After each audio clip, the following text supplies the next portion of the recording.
এই বিজয় চত্বরের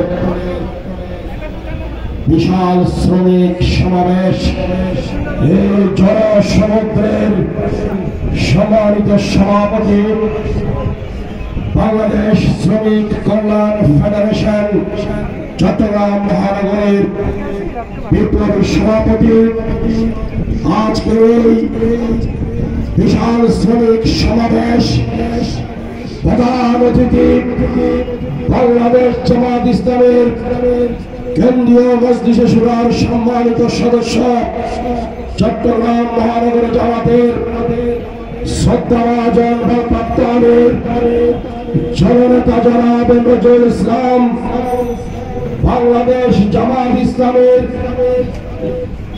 বিভিন্ন থানার নেতৃবৃন্দ,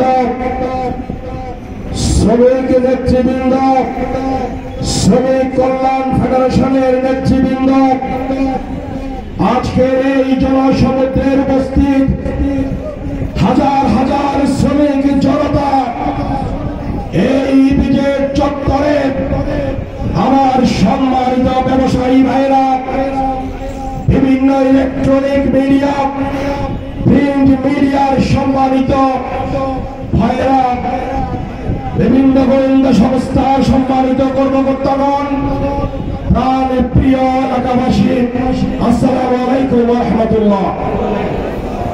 আমরা বিগত 54 বছর শ্রমিকের অধিকার আদায়ের আন্দোলন করেছি, অনেক দাবি দাওয়া দিয়েছি।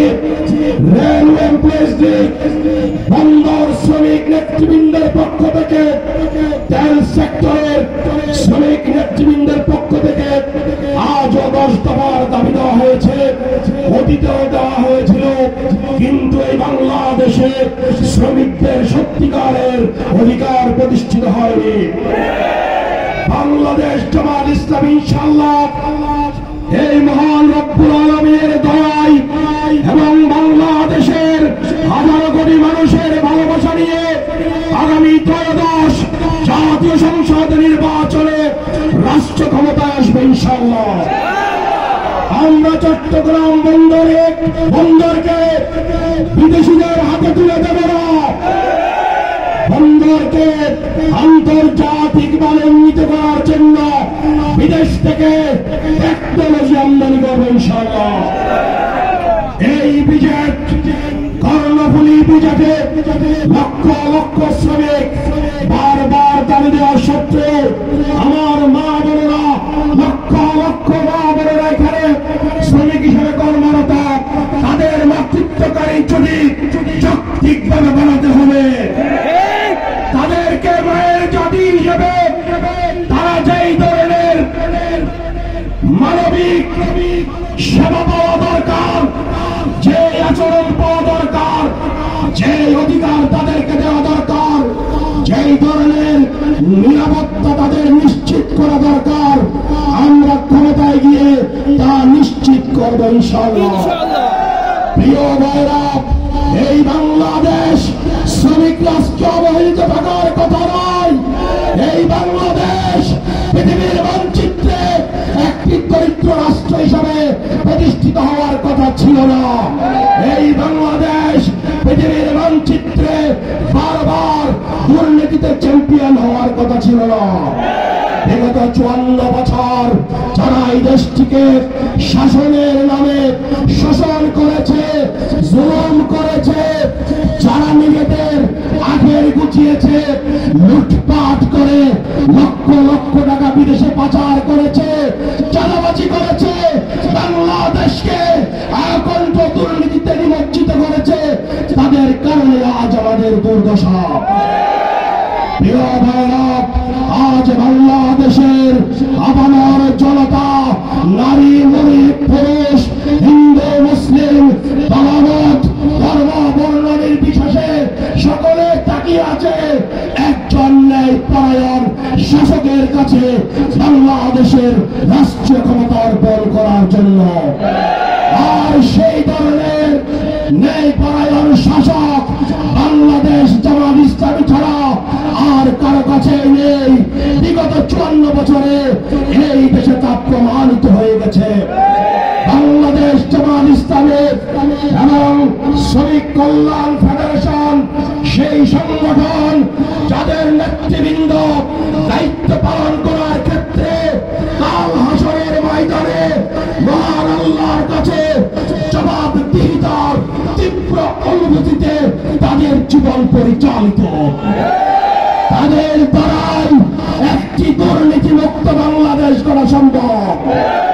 বাংলাদেশ জামাত ইসলামের এবং শ্রমিক কল্যাণ ফেডারেশনের আল্লাহ নেতৃত্বের মধ্য দিয়ে বাংলাদেশকে একটি দুর্নীতি মুক্ত, একটি বেকার মুক্ত বাংলাদেশ গড়া সম্ভব।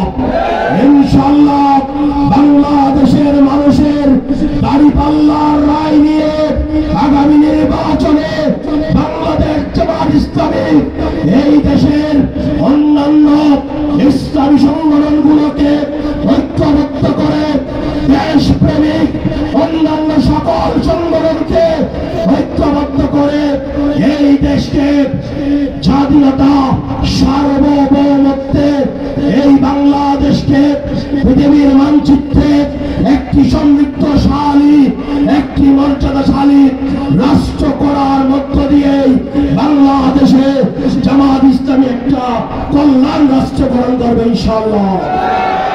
একটি দলের একজন তাদের সহজ সংগঠনের এক নেতা বলেছেন, জামাত ইসলামের নেতারা নাকি এই দেশে রাজনীতি করতে হলে মাথা নত করে রাজনীতি করতে হবে। ধিক্কার জানাই আপনাদেরকে। বাংলাদেশ জামাত ইসলামের কেন্দ্রীয় নেতৃবৃন্দদেরকে মিথ্যা অভিযোগে জুডিশিয়াল কিলিং এর মাধ্যমে একের পর এক কেন্দ্রীয় শীর্ষ নেতৃবৃন্দকে হত্যা করা হয়েছে। বাংলাদেশে জামাত নেতৃবৃন্দ কোন অপশক্তির কাছে মাথা নত করেনি। জামাত নেতৃবৃন্দ রুকু এবং সেজদায় যে আল্লাহর কাছে মাথা নত করেছিল সেই মাথা ঘাট থেকে চলে গেছে। কোন শক্তি, কোন পরাশক্তির কাছে মাথা নত করেনি।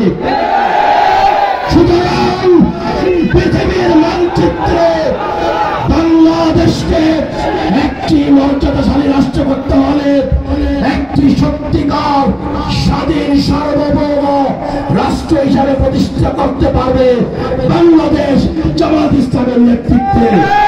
আগামী জাতীয় সংসদ নির্বাচনে দাঁড়িপাল্লায় রায় দিয়ে সেই স্বপ্নের মানবিক বাংলাদেশ, সেই কল্যাণ রাষ্ট্র, সকলের বসবাসযোগ্য একটি মানবিক বাংলাদেশ প্রতিষ্ঠার সংগ্রামে সকলকে ঐক্যবদ্ধ হওয়ার আহ্বান জানিয়ে, সকলকে আন্তরিক মোবারকবাদ জানিয়ে বাংলাদেশ শ্রমিক কল্যাণ ফেডারেশনের সাথে থেকে শ্রমিক আন্দোলনকে এই বাংলাদেশে এখন যেভাবে এক নাম্বার শ্রমিক সংগঠন করা হয়েছে, এই শ্রমিক সংগঠনের মাধ্যমে বাংলাদেশের শ্রমিকদের দাবি আদায় সম্ভব।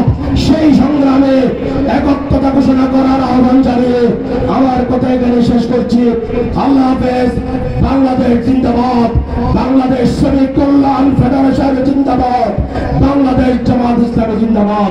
আসসালামু আলাইকুম ওয়া রাহমাতুল্লাহ।